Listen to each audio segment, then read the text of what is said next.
when I was worked at Hibbing Taconite, was in the pellet plant. And I think one of the best compliments I ever got in my life, one of the guys walked up to me and said, if we ever go to war, I want you to be with me. Heck yeah. Yeah, Nice. So he was good. We had days where you laughed all day. You know, what are you going to do? You're doing physical hard labor. You laugh all day.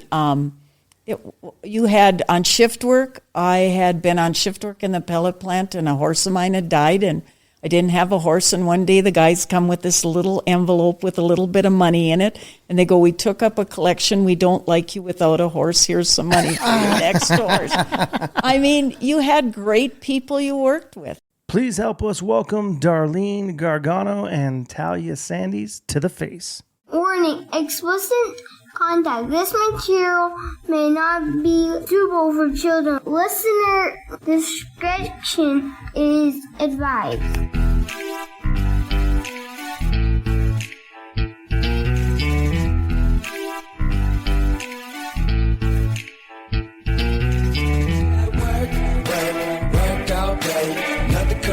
Gotta find a way, gotta be willing to go put in some elbow grease, cause you know nothing that you get in this life comes free. Gotta work. Hello miners, hello podcast listeners, welcome into Mining Minds, welcome into this episode, hanging out with my man Dino Brunson. Dude, we are overlooking the Hibbing Tech Mine. Yeah. Come on, Mr. Introduction. Well, I knew you were going to hop in because you're looking directly over my shoulder. Yes, it is a super cool view. So, yeah, very grateful to be here. And, what's up? We're hanging out today with Talia Sandys, Communications and Engagement Director for Mining Minnesota. She has been dragging us around for the last couple of days, and I apologize for Dino, but excited to be hanging with you guys. They only brought you up, Grover. Yeah, I'm sure. I'm just here to help. Yeah. No. And really the woman of the hour is Darleen Gargano. Yes. Gosh, I nailed that. Yeah. Sorry, I had to stop and pause. If you were a teacher, you'd give him an A+ today. Yes. And that is my kryptonite. I usually suck at doing introductions. So, but you're now retired. You spent 30 plus years at this mine site. Yes. So what the audience can't see is that there's a haul truck behind us or outside on display. You actually operated that haul truck. Yes, I did. And so you have a lot of history and a lot of, I guess I would say, cool stories so far that I've only caught maybe a handful of them. But we get to sit here and hear your story next to a haul truck you used to run in a pit that you used to operate from. I'm kind of feeling like she might be the mayor right now. Yeah. We just don't know it. I guess I want to say I appreciate you sitting down with us. Yes, thank you. Well, thank you for asking me. I'm from Hibbing, Minnesota, born and raised here. I had nobody in my family who was a miner. Really? So where did your family come from? My father was from Glenard, Minnesota, and my mother was from Palisade, Minnesota, and they were farmers, and my dad ended up to be a milkman in Hibbing after he was in the service, and their name were Elmer and Elsie, like the Borden cows, so it kind of worked out. And I had nobody that I knew in my relatives who were miners. Okay. But the neighbors were, you know. Okay. But you're in mining country now. Your dad it works at the dairy at this point. Or is a milkman? Milkman. Yes. Okay. So how did you end up getting into mining then? I had horses, and I would go Let's hang back, dude. Let's start at where she. Yeah, that's fair. I'm sorry, but I guess I'm going like if you didn't know about it, that's why I was asking the question. Well, the mines had to have been here when you were growing up. Oh, they were. And like I said, our neighbors, that was the era where the neighbors were laid off during the mines and the winter time because, they didn't run them when it got so cold. So my dad worked all year round. All our neighbors didn't, and it was, people were poor and they struggled and probably ate a lot of deer meat and stuff like that. And, so that's... Did you go to Hibbing High School? I did go to Hibbing High School. We had an opportunity to tour a portion of that today, and that is outstanding. That's not a high school. I just want everybody to know. It's a castle. It's a work of art, really. And I hope the pictures that we do show give it justice, but it is, the amount of work that went into that, what is it, the auditorium? The auditorium. Yeah, that is, I don't know how many people it seats, but it is like an auditorium. About like 12 or 1,300. Yeah, 12 or 1,300. It's an auditorium you'd see in a city for these huge plays in Broadway, and it's like... No, you don't see that anywhere. Not of that magnitude at all. I mean, it's a big, you're talking facility size-wise. Yep. But as far as detail in, what did he say that it cost? think he said it was about 4 million when they first made it, but he said today 300. that this is the only 300 million high school that you're going to see Yeah, today. $300 million high school. Holy cow! But you got to go to school there, and it was probably not what it is today. I guess bustling is what I should say. It was. I graduated in a class of 460 some people, and people say, "Well, don't you know it?" You don't know 460 people. We weren't the largest graduating class, but we were close to the largest graduating. So what was it like growing up in Hibbing with your dad being the milkman? And it sounds like maybe the town was bustling. Oh, boom and bust kind of scenario, right? So what was it like? I mean, there's trees up here, there's fishing, there's hunting. Like, what did you do as a kid? We went camping. You know, we had I had my aunt and uncle, and they had 5 kids, and we went camping with them. Thistledew Lake, all the lakes around here. We had family members, not family members, but neighbors who camped with us. When we'd go camping, there'd be like 5 families that camped together all the time, so we thought that was great. I grew up in a little community, about 20 houses, called Lynn Park, out in the country. We played, we built forts. Kids from 8 to 18 would play hide and seek. Okay. We had a little playground. The city of Hibbing sent a playground teacher every day in the summer, 5 days a week. We had all kinds of activities we did. We got free coloring paper, color crayons. We did all sorts of stuff. The kids would play Annie over. We did volleyball. It was very much a little community, and we did a lot of fun things. Wow. Yeah, I can't. So somewhere along the lines, and maybe it's still up here, but I feel like we're missing some of that today. Too much technology, maybe. Oh, I don't know if it's that necessarily here, but out west for sure. Just saying culturally. Yeah. And it sounds like childhood was a blast. You kind of had We had a blast. got to run and We had a fun. Like I said, there was 20 houses. Everybody had children. My dad was one of the few people in that area who didn't work in the mines. And everybody played. The kids all played together. We really enjoyed ourselves. Yeah, but everybody drank milk. They sure did. That's right. That's actually a good market to be in, too. Yeah, it's like, I don't have to get up at 4 o'clock in the morning, but I'll deliver your milk at 7. And my dad wasn't very happy when they came out with margarine. I'll tell you what, it wasn't in our No household. butter anymore. Good call. So did you do any extracurricular activities in high school? I did not. They weren't offered. And my parents had moved out farther in the country because we wanted horses and stuff, and we had cattle and all that. And my swimming teacher called and said, can she be in synchronized swimming? And my dad said, nope, she has to come home and do chores. And my mother didn't drive, so you had to ride the bus. Sure. So Did you guys live in mine housing? I did not. No? Okay. Oh, excuse me, take that back. The second house we lived in the country was a mining house. Okay. Yeah, because they used to provide housing to communities. When we grew up, and that's kind of how we grew up. This one had been moved from North Hibbing to where I lived, yeah. Yeah, so maybe walk us through when you say it's been moved from North Hibbing, what do you mean for the audience? The whole city of Hibbing, they found was North Hibbing. That underground was the ore, so they moved Hibbing south. And there's pictures and all kinds of stuff. In fact, my husband is older than me, and he was the last baby born in the Adams Hospital in North Hibbing. And the doctor was mad that his mother didn't hold out because she wanted her to have the first baby in the Hibbing Hospital. Oh, cool. That is cool. Yeah. But they literally picked up the entire town, or most of it, specifically the high school, right? Or was it the high school that they moved to? No, they didn't move the high school. Okay. You ain't moving that hot rod. Well, I thought they moved a portion of it or something. They don't move the high school. That's all new construction that the mines provided. But my parents, the house that I grew up in Hibbing, was moved from northern Hibbing, and they moved them on logs. So you see pictures of them rolling on logs. That is from crazy. North That Hibbing. little park that we went by earlier, that was where some of the houses were that they moved. Okay. You could see all the trees, how they were kind of squared off. The houses sat in between all that. That is very cool. Yeah, pretty crazy. So you got out of high school. What did you go? I'm out of this place. I'm leaving here. Or No.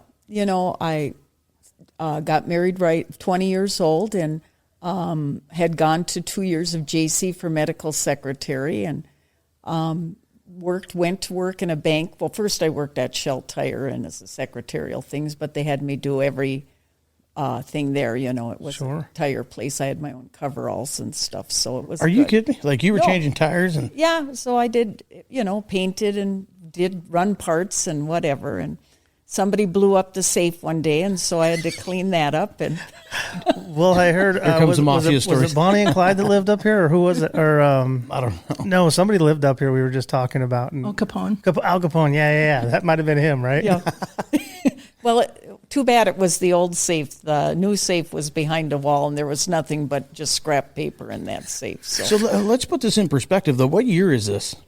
Well, I graduated in 1972. I got married in 74. And then I worked at the bank, and I'd see people's checks coming in from the mines. And I thought, I'm going to take up these guys offered, you know, if you go to the mine, we'll give you a reference. And the woman who owned the place where I was at, she had already gone to the mine. So I said, yes, I want to make more money. Okay, so you left Shell and Went to the mine, or to the bank, excuse me. Gotcha. And then I went to the mine.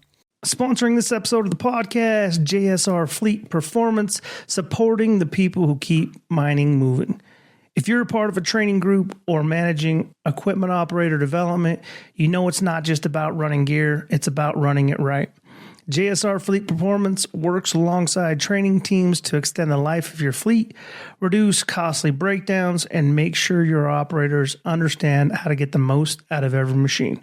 With customized training support, maintenance insights, and real-world in-field education, JSR helps surface operations boost reliability, safety, and productivity from the pit to the shop. So whether you're building the next generation of mining professionals, looking to audit what you currently have going on, or looking to help develop your workforce, brass in at Mining Minds LLC and bring JSR Fleet Performance into your corner. Okay. And when you went to the mine, so you had to have a reference basically to get a foot in the door. But after getting that reference, what was your thoughts first days on site? Well, everybody I went with who interviewed with, we had orientation together. Everybody went to the plant. I went to mining because that's where the two guys were that I was from. My first day in the mine, October 11th, 1976, I went out into the pit and I was on I walked on the labor bus, and the guy said, if you think you're going to work like the other women, we're going to make your life a living hell out here. Oh, shit. You're kidding me. No, that's the first words out of their mouths. So I'm on the road, pulling cable off the road, off the berm, so a truck can come pick it up. And my foreman goes by, and he goes, and who the hell are you? Oh. And I thought, okay. And then he goes, and don't strain your milk. And that was kind of like the first day. So what was the conversation that you didn't say anything, or no? So okay, Yeah. So you're like, okay, this is how it's going to be. This You're is how it's going to be. Wow. And you were married at this point. Yes. And How'd that conversation go when you got home? I didn't say anything. I didn't think. I just Really? yeah. Wow. Well, I think it's surprising because in today's world, it's tough to think about that being something that would happen, and it took somebody like yourself to go through that to start making changes and have a voice. Yes, towards the end of my mining career, none of that stuff went on, you know. Sure. In fact, one day in the hall, I didn't think, you know, I got called out early by the contractors, and I'm rushing out, and some days I said, I hate this effing place, and somebody heard me behind a supervisor. He said, you'll come to my office after you do this job and apologize, and I'd had to. Oh, shit. Well, so you've had to kind of step back just a little bit. Somebody had to recognize something in you to give you a reference. You know, what was that, or do you know? I mean, was it you were an able body? Because it sounds like you were a good person, you were a hard worker, and that's what they wanted out here. Right. And these guys had horses there, and they saw that I would work there and do stuff, and they were, you know, they knew I would do the job. And so you got out there and you're like, all right, these guys are already throwing me some crap. I'm just going to swallow hard and keep my head down and continue to work. Is that kind of the mentality? I didn't think that much of it. Really? Yeah, I grew up on a farm, and, you know, my dad was a great man, don't get me wrong, but it was a little bit of a harsh environment, you know, and this wasn't like the end of the world. Sure. You're like, yeah, you guys have nothing on my dad. Don't worry about it. Yeah. I've had an ash chewing before, so I'm good. No kidding. Yeah. Yeah, it wasn't like that was a big a deal. So, But was the environment that you felt you couldn't say anything? Were you worried for your job ever? maybe didn't say anything at first, but eventually you say stuff, Well, I'm assuming at one point you start melting in with the crew, and you start gaining a little bit of a confidence to camaraderie. And well, number one, I know what I'm doing, and Right. if I'm going to get my ass chewed, I probably deserve it. But if I don't, I'm going to start standing up. Right. so, how was that experience? I mean, so I was pulling cable is what we call it, right? Yeah. But it's not I don't know at that time, but I know, what is it, 12 pounds a linear foot? Still pretty heavy stuff, I imagine, that you're having to shuffle around. Or even if you're having trucks and stuff move it, it's a physically demanding job. Well, is that the kind of cable that she's talking about? I think so. Are you Yeah. talking about shovel cable? Yeah. Yeah. Okay. Yeah. I didn't know. So then, I needed to. And we used to have boats behind the shovel, and nobody wanted to go in the boat and wrap the cable in the boat as the other people fed it to you. And I found that you went in the boat, and I thought, oh, I kind of like this. You made a kind of a nice design, and I got to really like the boat. And you know what? You found your niche. So when you say boat, what I'm imagining is there's a cable ball that the shovel would turn around and hook up to, Right. to back out and then go back in the dig face, whatever there was. Is that what you're talking about? No, it was Okay. on chains. It was like a big skid, Okay. very large, and you had 1,000 feet of cable you'd put in there, and It unravel. It's as and you, you'd wrap it like this, and usually it was helter-skelter, and we found that if you just kind of rolled it in a certain manner, you could get more cable in there, and it was kind of peaceful. So did you help initiate that process? Were you like, hey, time out here, guys. There's a better way to do this job? I don't know if I saw somebody do it or what, but yeah, Got you. It just worked. Like nobody was paying attention. Like the best way. It's like, this just works. Let's go. it just works. Let's go, yeah. So did you work night shifts? I did. Any stories that might stand out from the night shift perspective? Night shifts were a whole nother ball game. It was 30 below one night. We're moving cable in the pit, me and one other guy, because you didn't have a full crew. Yeah. And I look around, and it's cold, and we're moving, and their northern lights in that pit were just amazing that night, because you have no other outside lights. Yeah. It was just like this kind of great. Yeah. Absolutely. Peaceful. It's interesting because I remember being at the bottom of the pit, dry as heck, but up top on, we're 8,000 feet at the highest top part of the pit, and it's cloudy, and you're just kind of looking up, and there's a peaceful moment. There's peacefulness. Yeah. Did you get to watch the Northern Lights? Yeah, you can't compare. I'm just saying That there's is amazing. peacefulness and sometimes being out there on those night shifts. Yeah. I do got to ask, so when you came in, they threw you on the cable, as I've called it, right away. Right away. That is, so in at least out west, that's something that you, right before you get into a shovel, is you'd start on a haul truck, go through your utility equipment, and then you'd end up being on cable before you jumped into something else. What a cool opportunity, because you got to understand production right out of the gate. You got to watch those shovels move, where they're going. It was good. And, and they would bounce you around. So they put me on a drill pattern, like maybe the second week I'm here, and you have the prima cord, to set off the blast. And the one guy goes, if you step on that, you're going to blow up this whole pattern, so be careful when you're covering it. Now, that was crap. But of course I believed him, Yeah. Finally, I'm watching these guys, and they're walking on the prima cord, and I thought, oh, my goodness, how, stuff like that. Did they ever have you go chasing a tool that was never available? No. Pipe stretcher or anything? No. I was going to say, I think we've all had something like How crazy though? I mean, you're doing one of the, I would say one of the toughest jobs in the mine. I mean, that's not light cable. I mean, No. You've got pressure on you, and then you get moved onto a drill pattern. I'm assuming that you're working with the blast crew at that point, Right. And up to this point, you're trusting the men that are in the field to guide you to do the right thing. And at some point you're going, these guys are bamboozling me. They were. And like I said, and one day they put me on a small shovel, and they had an oiler shack. Now, we're not even 3 weeks into this thing. And there's this little shack and a little heater in it, and the shovel breaks down, the guy gets off, and he comes in the shack, and it's tiny, just tiny. And he goes to me, we're chit-chatting a little, and he goes, by the way, I kidnapped a guy at gunpoint. And he was from Chisholm. And I thought, okay, there's a poker here for the coals. You're learning how to take him out. I may have to take this man out. Good on you. And he really did do that. Oh, so he wasn't joking. No, he wasn't joking. Oh, Did you find him in the paper, or I mean, how'd you find out that he really? Well, did? you know, they came pick me up when the shovel broke, put me back on the labor bus. So then you went and phoned somebody and said, did he really kidnap? And they go, yes, he did.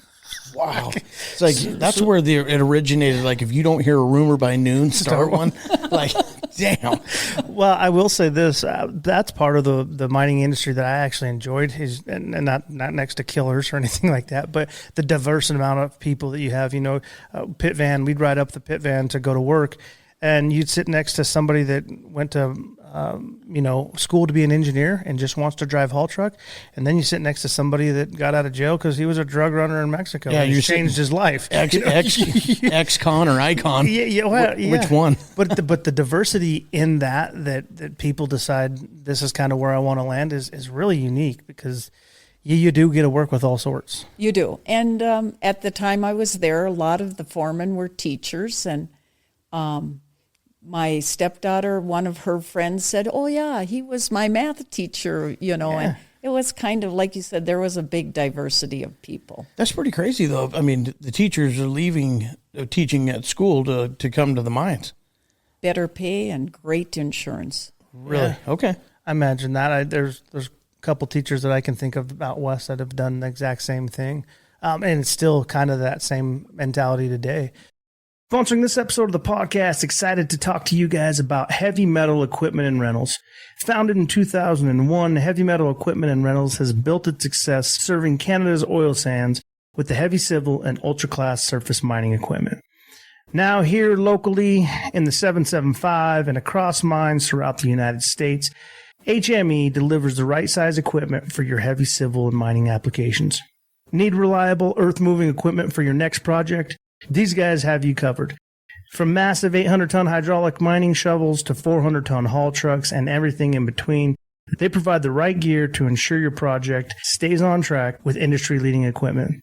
You can find out more about these guys today by clicking the links on the episode notes. That'll drive you over to inquiries@heavymetal.ca, or you can always reach them at miningminesllc.com and visiting our business parts page. When you say labor, you're kind of just wherever they need you for the day. They one day came and said, you're going to drive a Euclid. You know, they put you up in it. It was a 40-ton haul truck, and then we had darts for 60-ton, and then you went to the Wapcos. Yeah. And they said, okay, you're going to drive a Euclid today. Here's your haul. This is how it runs. Go for it. And so that's kind of... So you had extensive training, is what you're saying. Yeah, extensive training. 15 minutes, maybe 10? Maybe 15. Then they said, then one day, and that's what the labor was, you know, they put you everywhere you want. Then one day they said, oh, dart today. So then you'd go on a dart and you'd figure that out. You did have to have some training for WAPCO. They let you ride with a guy, so that was good. For how long? Yeah, so. How long did they make you or let you drive with a guy on that on the particular WAPCO? trip? Mm-hmm. Like one day. Okay. So again, it wasn't what we're seeing, or I guess what we experienced today, where I think I had to spend 80 hours on a haul truck just to start. Even get behind by myself, yeah. So in this time, MSHA played a role, because imagine that when you got into mining, MSHA was just becoming a thing, just starting. Yeah, and so that had to come in and start changing as you grew in your career as well. It had to, because after I'd been on trucks and stuff like that, MSHA must have started it then, and then they would send, and I'd been driving truck for a long time, and they sent a foreman to drive with me, and because to see if you were doing things safely and whatever, and no one had ever ridden with me before, you know. What the hell are you doing here? Yeah, so, and he had to do paperwork and stuff, so that's when MSHA started coming in. So at this point, you're married too, right? Yes. What is your husband doing at this point? He was working for a tire company who did mining tires. Okay.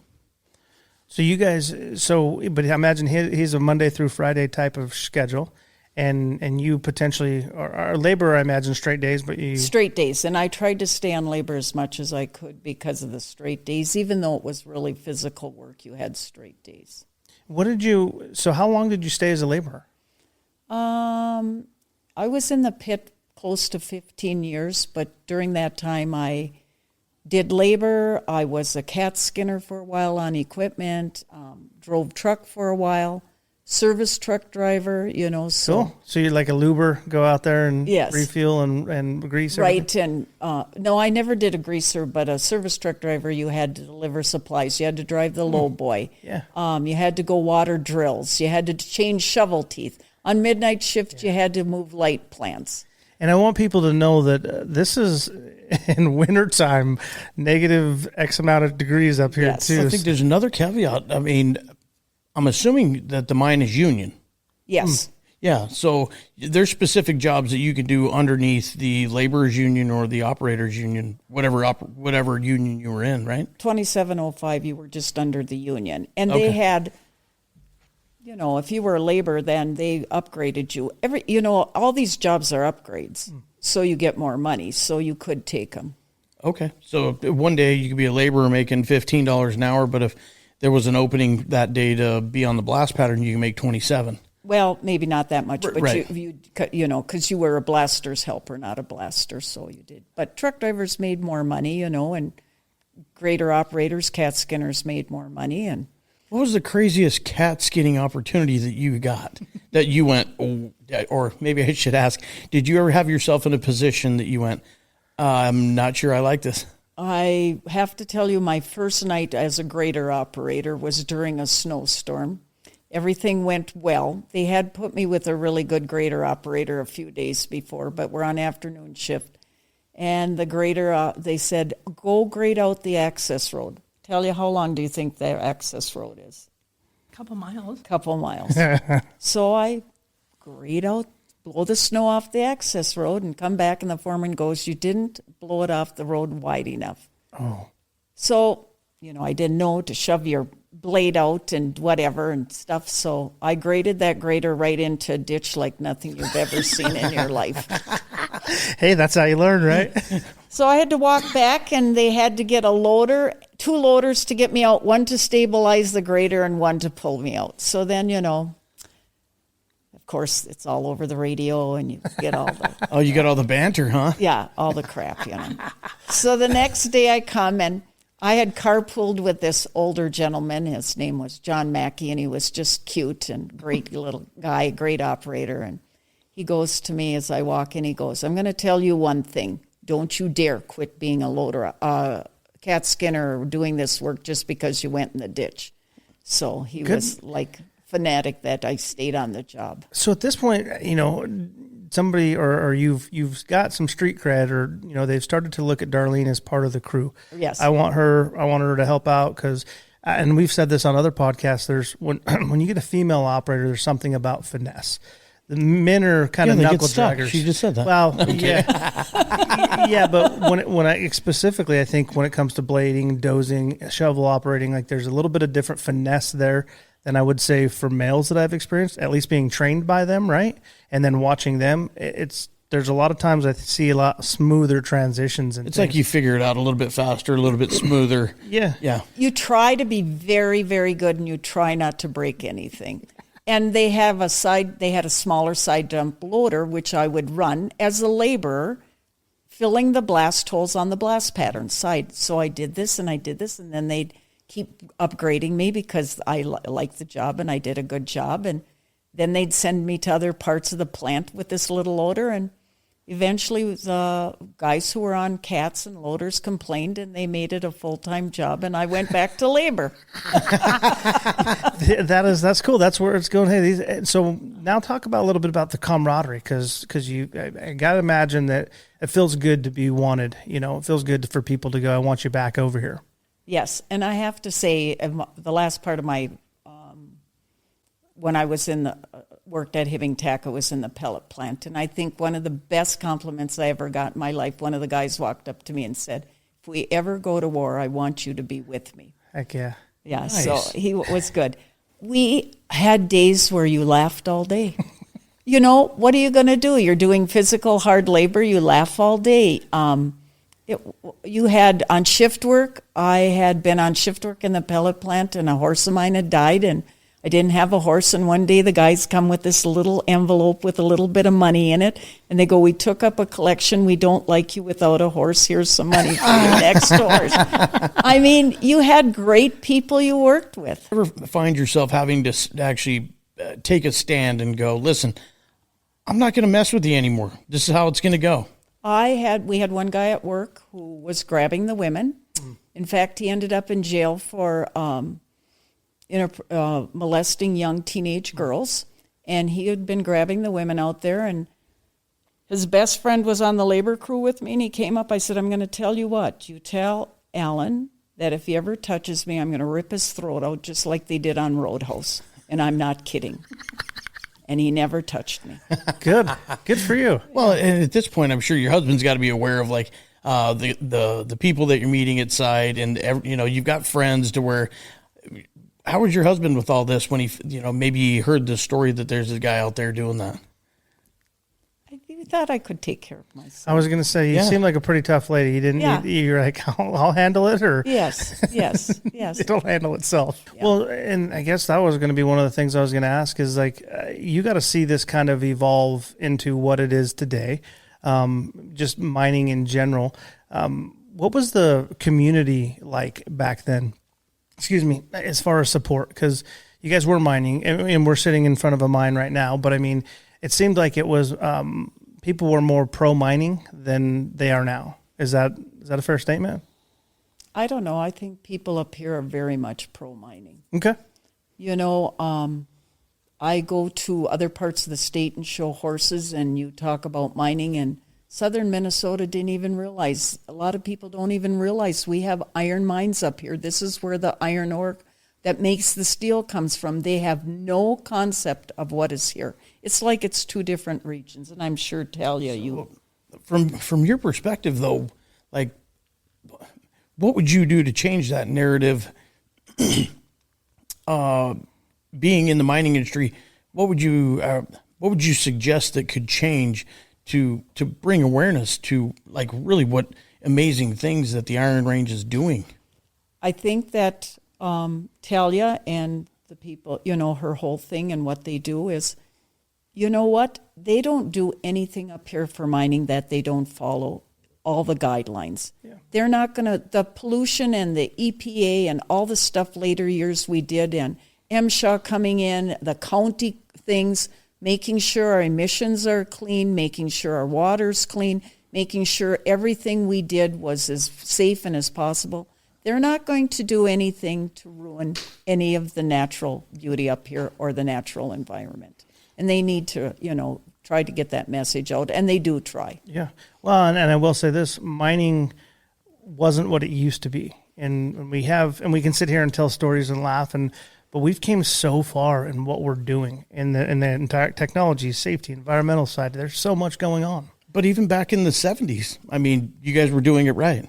I mean, you guys were coexisting with the town, that is right here. Yep. I mean, you're moving the town just down the street to where you can continue mining to where it's open. I think the people that lived here fully understood what it was all about. I think with the money that you were making and being able to go to the lakes and introducing your friends and their friends to what you're doing, you're seeing an influx of people just from that messaging of how beautiful it is up here. And it's not like the city where you got so many people, to where now you've got the influx of people that don't know anything about mining, but they're wanting to enjoy the recreation, is where the message is getting unclear, right? And, one of the people I worked with, they said, we work where people take their vacation. Yeah. I mean, we're living and trying to make a living where people come to vacation. And even like Hibbing Tech, right from the get-go, they never dug up where the three-way watershed is. That sits in the middle of the pit. You can walk up there. They got a monument, and they talk about the three ways that the water flows. I mean, it's... I don't think we did a lot of damage. No, I mean, everybody up here that we've talked to so far is very aware of the history and why they've done what they've done. And if you're saying, hey, we knew that the three-way watershed was here, we put up a monument instead of just mining through it and causing issues. Right. Yeah, we respected, what we're doing. I think that's the thing, that's one of the things out of many that stands out is how educated the local community up here actually is. And I hate to say it, but I couldn't tell you what a watershed that we have out west. I know more about your guys' water and environmental stuff. And I don't think it's because we don't want to. I just think you guys do a better job of capturing that, highlighting that, and then communicating it from a local level for sure. Well, I think they've got so much water up here, though. You have to know, those different things. I think being in the desert or out west, we've got a couple major faults. I know out of Bald where we used to mine, there were some water, I would say more aquifers than watersheds, but to be aware of it from the awareness is on where, a town level. Yeah, I'm getting at.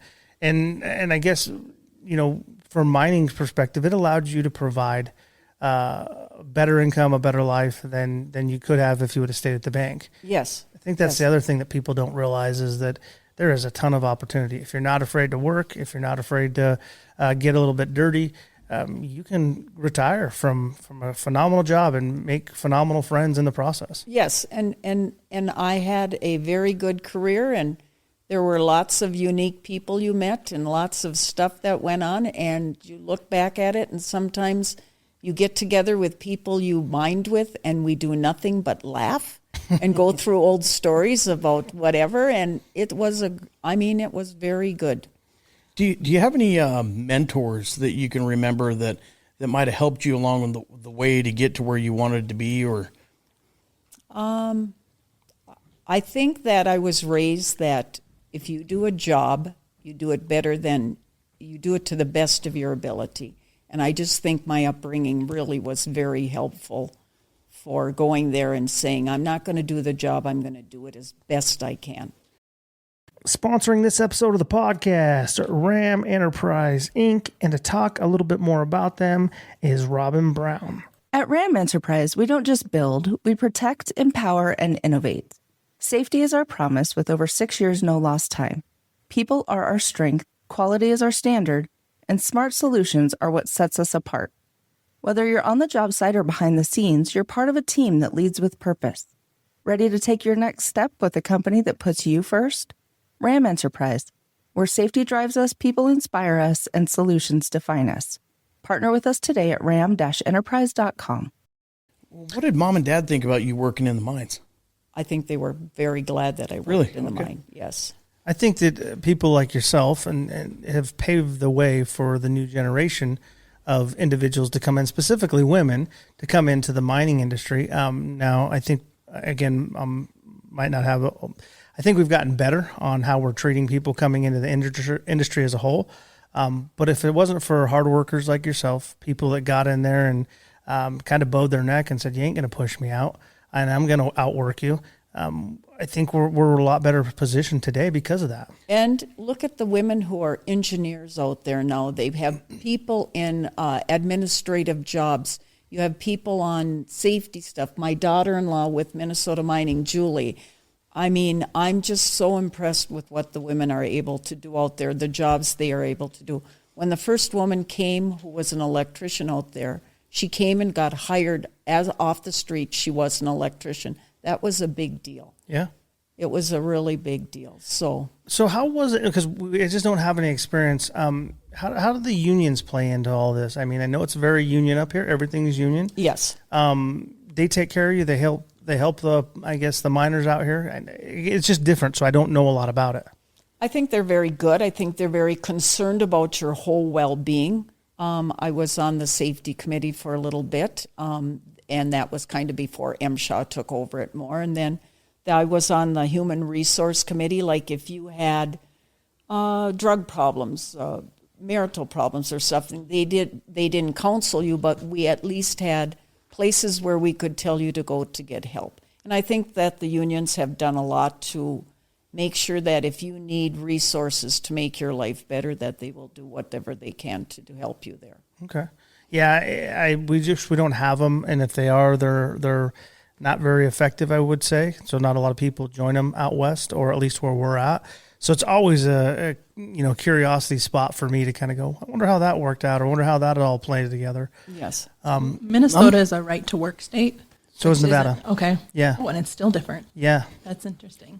Yeah. So between construction and mining and teachers and nurses, it's a very union proud state. Yeah. And so that's why, and we've talked a lot about it, but I'd never met an operator, and I guess been able on the podcast to kind of talk about it. So that's why I asked. You know that the union, you felt like if they would do everything they can to make sure that everybody was treated fairly in the same job environment.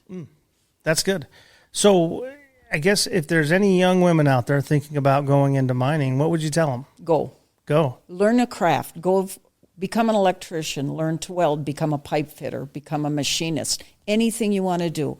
If you want to run equipment, it's great. I love running equipment. In fact, I got to run a skid steer at her house the other day, and I thought it was like you've made an old woman happy, So, and even from this, for a couple of winters after I retired, I got to work for a construction company running a skid steer, moving snow. It's a great place to work. Well, I want to touch on that. So retirement through the union, what does that look like for miners up here in Minnesota? You paying it into you get a pension, right? Well, that's what I want to know. Yes. I mean, because I'm unfamiliar. We don't have that. I have a very good pension because of the union being able to negotiate. My supplemental insurance with my Medicare is at a very low premium, probably maybe a little more than half of what most people have to pay. We've always had phenomenal insurance. We've had, when you worked in the mines, you pretty well had full coverage. That is amazing. Yeah, and that, again, kind of my brain just starts going in different directions. So on the union side, what I always hear is if, I was pulling cable, changing teeth. Changing teeth was a maintenance job. Pulling cable was an operations job. Had we been union, I've always been told, like, you have set jobs, your scope of work, and you don't go outside of that scope of work. Is that how it kind of works up here? Yes, it does. Like to a point, certain things like when you put cable ends together, they had bells, electricians did not put the ends together. The laborers would come and put them together for them. There were there's certain job parameters you couldn't step out of and do other things.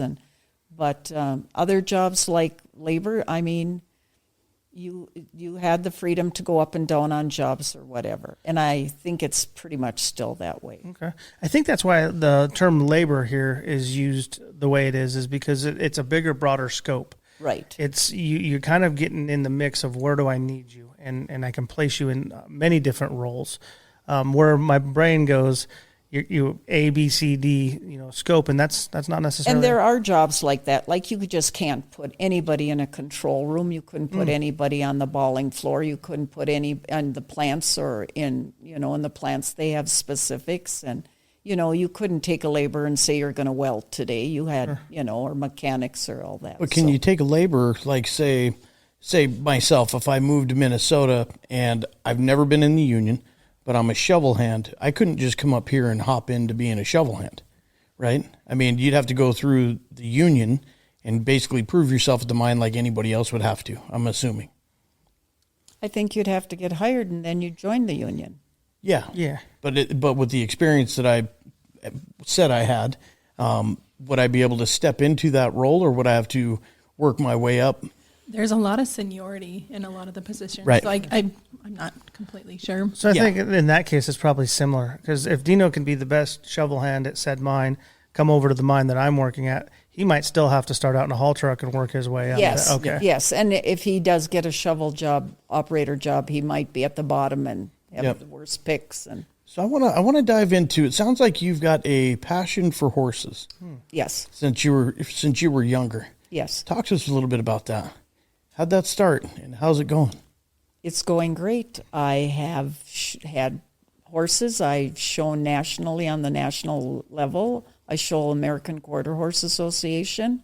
I've shown in Amarillo. I've shown in Columbus, Ohio, in Texas, all over, and I've been out to Denver. And I've had some horses that have been very successful. I was Reserve World Champion one year in 2012 Heck yeah. in Amarillo, and For a small-time person, I have been very fortunate to have people who've helped me, and I've done very well.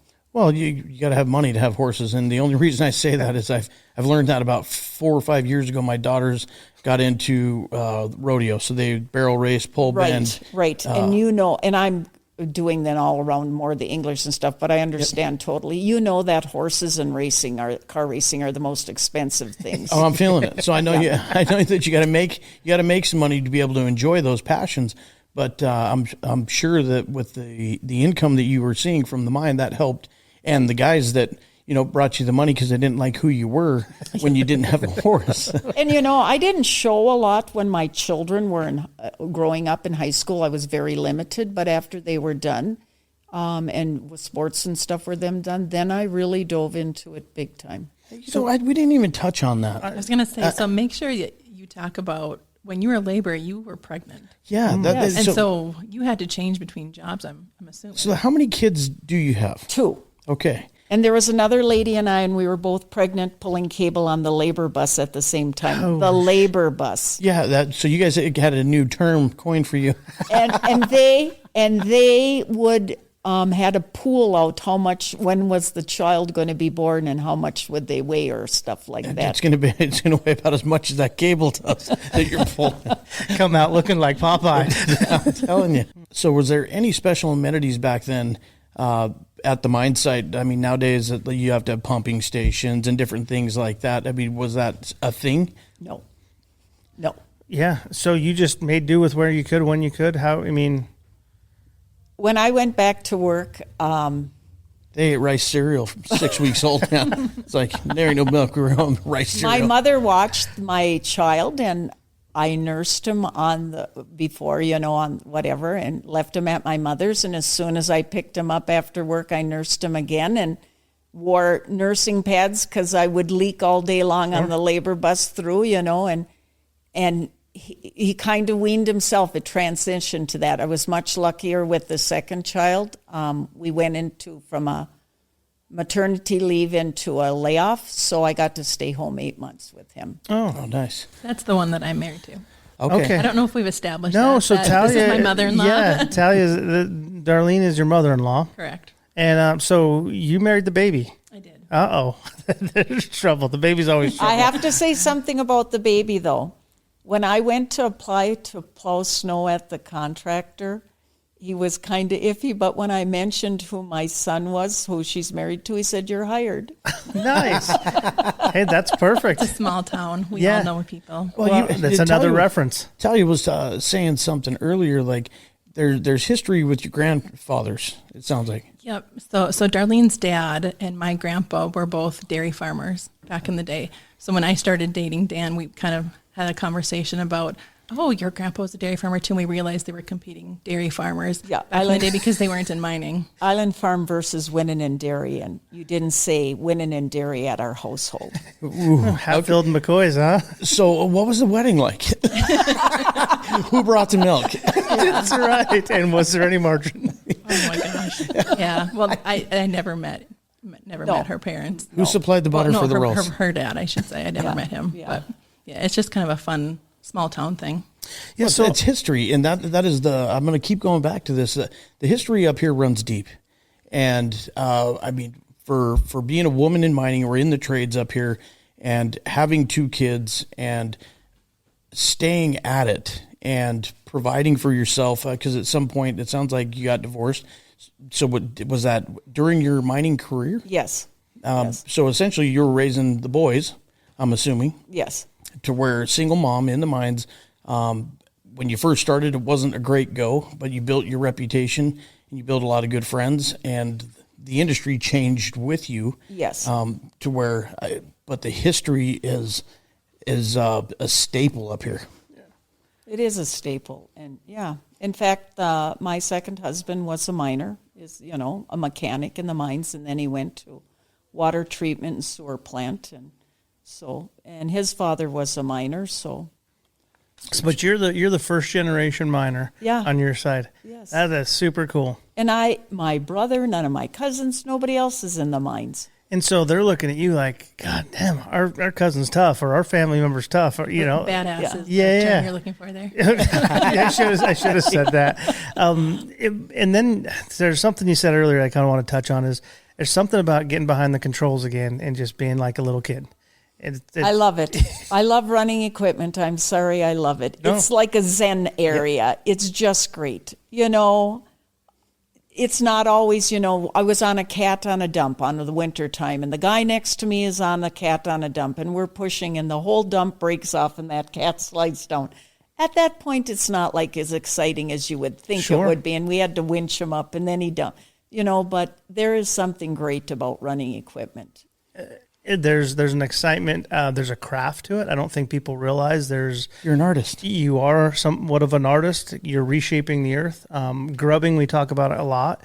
You take a vision and go, I need this to look like this before you even start the work. So there is something fun. I jump on the tractor almost every other day in the summer just to do it. And you know what else? If you've done labor work, if you can get a piece of equipment in there and people don't have to go in with shovels and do hard labor, and you can go in with a piece of equipment and save all that backbreaking work, there's something great to be said about that. 100%. So, and I probably should ask you, Mining Minnesota is a pretty big advocate for women in mining. Big time. You guys have, you get a experience and hear all the stories of your mother-in-law who's kind of went through that. Do you think the industry is better, and how do you think, that's probably a rhetorical question, but I guess, how do you think we've improved in those ways? Well, I think when you know better, you do better. Sure. We talk about things that you guys used to do in the day, and it's like, I think people were genuinely doing the best that they could from an environmental standpoint. They might not have known things, and there weren't regulations. But today, we know more, we're doing more, whether it's from a technology standpoint, environmental, everything. I think it's more inclusive. I think we look at the statistics. I want to say it was like between 18 and 23% of miners are women now. Cool. Don't quote me on that, but I'm pretty sure it's something close to that. And so when we partnered with the Iron Mining Association with Kristen Vaki, and this is now the third year that we've done an International Day of Women in Mining luncheon. And it went from, just a handful of people to, last year we had about 80 and this year we had over 100.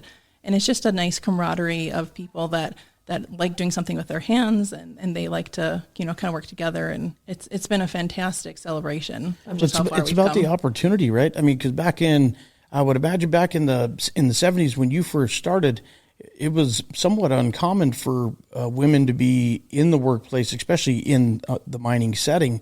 But typically, I guess from where we're from, dads went to work, moms stayed home, they took care of the kids, and they helped, raise the kids. But as, time progresses, it's not just common because moms want to go to work. It's common because you need two incomes to provide the life that you want to provide for your families, to where we need to celebrate having just people in the industry, right? And there's a highlight for women because we're wanting to make sure that women know that they have the opportunity to be involved in, finding their passion, whether it's, running equipment, riding horses, chasing cable. Yeah, 100%. Well, I got a recommendation. Have you ever been to the events that these guys put on? I have not. I've been invited by her, but I have not gone. We're trying to get her on a panel. Well, yeah, I was going to say, rather than a panel, maybe you guys set up a place where they can run equipment and you have a competition. I like the panel idea, though, because one of the things I was going to ask you is not just here in Minnesota, but all over, it's hard to get permits, right, to continue mining. And, the messaging is like, if we don't continue to do what we do in the mines, everyday living is going to be impacted, right? Exactly. To where I think it comes down to storytelling in the industry from people like yourself to show the progression, to show the camaraderie, the women in mining, the whole package, because I guess I wanted to ask, if all this went away, how would it impact Hibbing from your perspective? There'd be nothing here. We're not going to make it on, tourism is great, people, whatever. But Hibbing is mining. Your vendors are miners. people's generational people are miners except me. I mean, I don't think Hibbing would last. Yeah. I mean, that look probably at goes for the entire range. Yeah. To be honest. Yeah, well, then you shut it down. There's ghost towns, and the people that are coming up here to enjoy it, now they're feeling the pinch on having to run the businesses and run the towns and the upkeep. And really, that's what we do as a mining community, is we're doing that because we live here, right? Yeah. Everybody else gets to enjoy all the things that your families have built in this region. So when you have people that are opposing what we do, I would say messaging-wise, if you're coming into these communities, just be a part of it, right? Yeah. And ask questions and get educated, I would say. To where you guys got the high school that you have. I mean, if people came in and just said, hey, I could go tour the high school. Yeah, like that's pretty cool. It would just be a game changer. And then, be able to go down to Bimbo's and that's be a able restaurant. to, that's a restaurant. but to be able to go sit down next to somebody like yourself and just chat about what's going on up here. I mean, just the emotion and the drive and the passion behind the industry up here. As an outsider coming in, I just feel super fortunate. I can't believe that people that come up from other areas to enjoy this place can't feel the same thing. Or aren't invested the same way. Well, and I think we're starting to get there, right? There's people like yourselves that are doing a phenomenal job of telling these people's stories. And there's groups popping up about education. And just, it sounds like it's everywhere where people don't realize where their things come from. And in Dar's generation, people, I think, did understand that more, whether it's logging or agriculture or mining. And today's generation probably doesn't see that as much. So it's up to us to really show them, hey, you're the demand and we're the supply. Like, we all need each other. This is a big relationship that 100%. It's an ecosystem that needs to be maintained. And I know we're getting kind of close on time, but I did want to ask, from the Mining Minnesota, I mean, what are you guys actively doing? I know you are, so I'm just trying to give you a platform maybe to talk about some of the things that you guys are actually doing. Yeah, and our work kind of falls into three buckets. Advocacy, we work with our state legislators on the state and federal level, making sure that legislators are aware of the projects, they understand the technology advances that are coming and the opportunities that it is from a local level, state level, national level for supply. We also do a lot of education. Our executive director, Julie Lucas, does a ton of presentations. She's phenomenal. And she just has an interesting background of coming from an environmental manager and understanding those concerns that people have. But here's why I believe in these projects, because I know the science and trying to share that with people. And then we also do a lot of collaborations, whether it's with, Kristen's group with IMA, or we work with business development groups or local school groups. I mean, we're just trying to just spread the good news. And what I will say about this is it sounds like you are an absolute workhorse, and we haven't even got to dive into your story. Mother, about PTA, but good on you, because if there's not people like you helping the industry, and again, you're back end loaded with family and a bunch of other stuff, people don't get the opportunity to understand what's going on. That education maybe doesn't happen and it stops. Well, and I think that's kind of the beauty of moving back to a small town. I mean, I'm from here. I went to school in Duluth, got a little bit bigger town, went and worked in the metro for a while. And then when I met my husband, we both had family up here. And I was like, okay, let's take this chance to move back. And I couldn't be involved in as many things as I could. I couldn't be coaching every sport that my kids are in. I couldn't be on the PTO. I couldn't be helping at nonprofits. I couldn't be working full time. It's the support of family, but it's also just small community. We're very tight knit groups up here, and so I'd have a hard time believing I could do that if I was in a bigger place. 100%, and you think you nailed it. It's the opportunity for not just us as individuals, but our kids and the next generations coming. Whether that's our families, our communities, or the entire, I guess in this case, Iron Range. You're fighting the fight to keep what you have around for your kids. 100%. Well, and it's one of my favorite stories is my son is 10 now, but when he was about 3, we live up in Side Lake, and so we have to drive by the Hibbing property all the time. And he like I said, I think he was about 3, and he's driving. He said, "Mom, isn't it neat that they're hauling what they're made of?" It's like he's 3, yep. But guess what? Mining is part of our daily conversation. I mean, when your grandma has all these amazing stories that you get to laugh about and be shocked about. We need to talk about your physical still, but that's a daily conversation, and it's running to people at the grocery store and saying, "Oh, where do you work now? What do you do?" It's not just getting up on a stage and talking. It's part of your conversations with your friends and your family about why this is so important to us. Well, it's who you are. It's identity. Yeah. I would agree. Before we wrap it up, dude, I got one last question. What is the thought about like your lawmakers? I mean, I don't know how often they visit sites.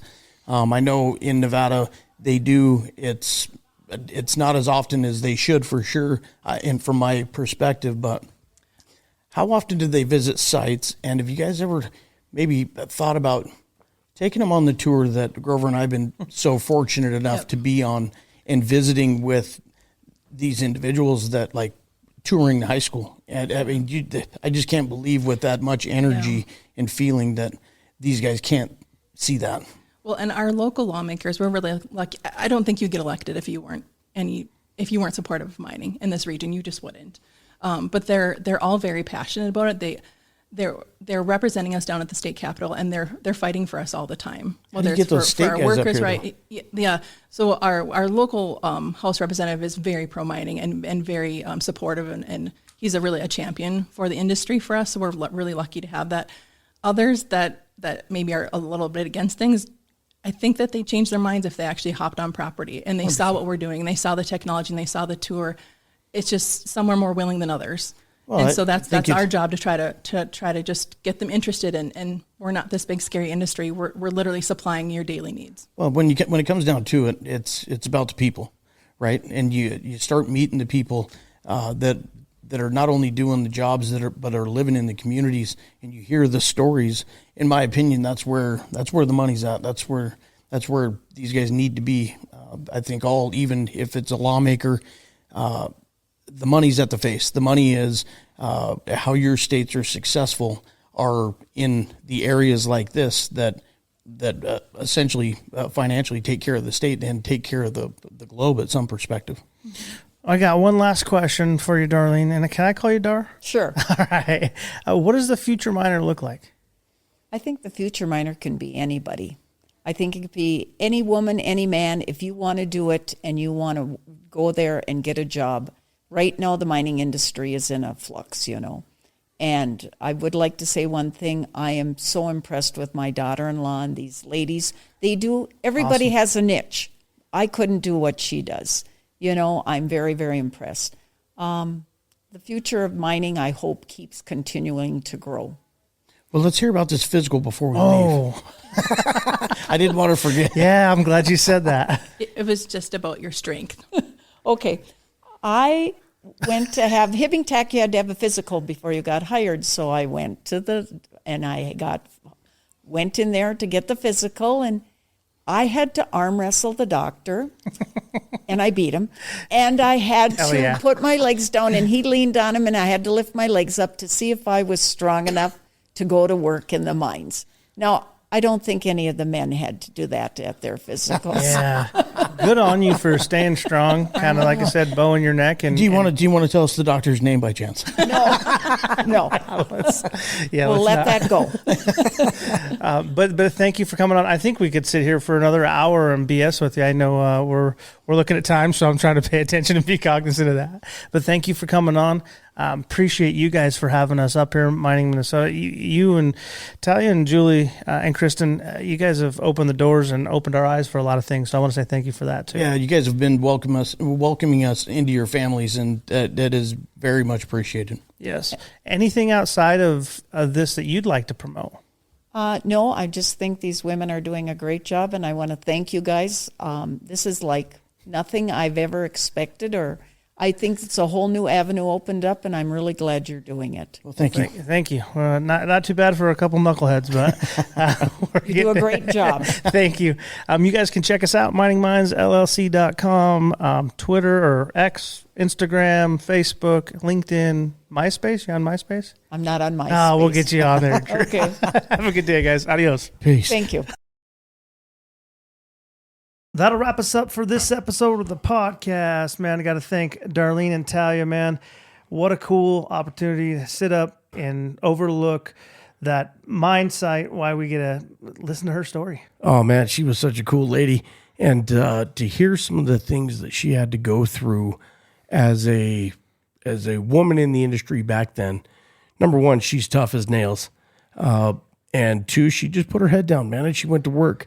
And to hear how that transitioned for her and the opportunities that she provided herself just off of her work ethic and the person that she is. Unbelievable. And she was she was such a cool lady. Well, I think listening to it sums up, she was like, this guy's going to chew my ass. I'm from the farm. My dad used to chew my ass. This is just another day. I got nothing on my dad, bud. That's right.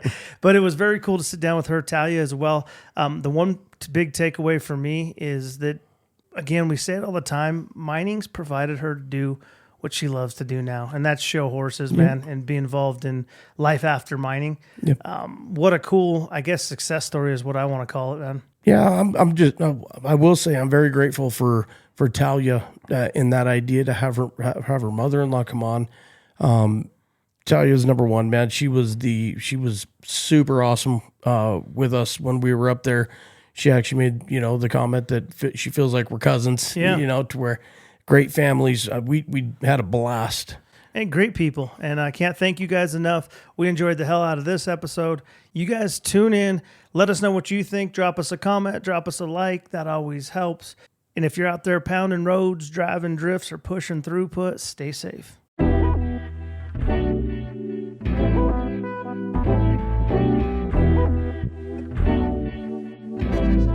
Yeah.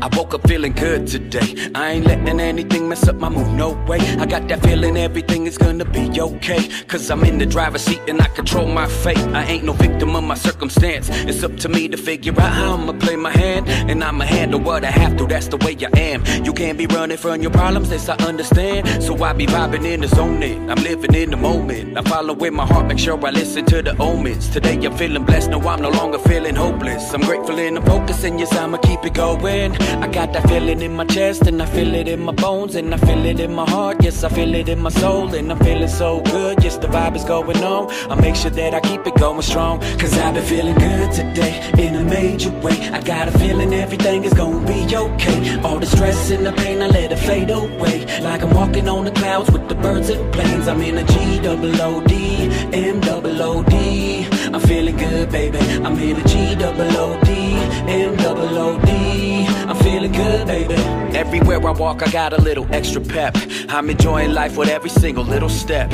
With a smile up on my face, grateful for every breath. I'm grateful just to be alive, oh yes, I'm feeling blessed. They say your attitude will determine your altitude. Today my spirit's so uplifted like I'm on the moon. And it don't matter if somebody's coming at me rude. It can't affect me cause my heart is filled with gratitude. There ain't a thing they could say, ain't a thing they could do. I keep doing my thing, they can't mess with my mood. I keep my head up, but yes I stay on the move. Today I got my confidence, I'm feeling so smooth. Got that feeling in my chest and I feel it in my bones and I feel it in my heart, yes I feel it in my soul and I'm feeling so good, yes the vibe is going on. I make sure that I keep it going strong, cause I've been feeling good today in a major way. I got a feeling everything is gonna be okay. All the stress and the pain, I let it fade away. Like I'm walking on the clouds with the birds and planes. I'm in a G-O-O-D, M-O-O-D. I'm feeling good, baby. I'm in a G-O-O-D, M-O-O-D. I'm feeling good, baby.